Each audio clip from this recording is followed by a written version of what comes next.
કોક દીક mobile સાંભળી જાય ને 52 પેટી લગીને ખૂટવા દઉં તો મને મોબાઈલ ને કોણ ઓળખે?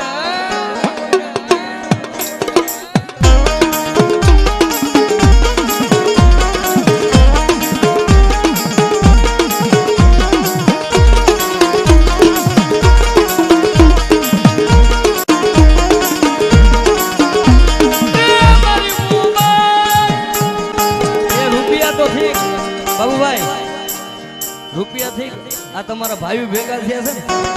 આ તમારી મોમાની મેલડી લીધી છે અલા મને બહુ વાલો છે કે માને અંતરથી યાદ કરે ને નિસ્વાર્થ એટલે માતાજીને આવવું પડે બાકી તો રૂપિયા આ તો એક સમય આવે એટલે મળે પણ કહેવતમાં કીધું જેના નામ અમર કરી દે ઈ મોમાય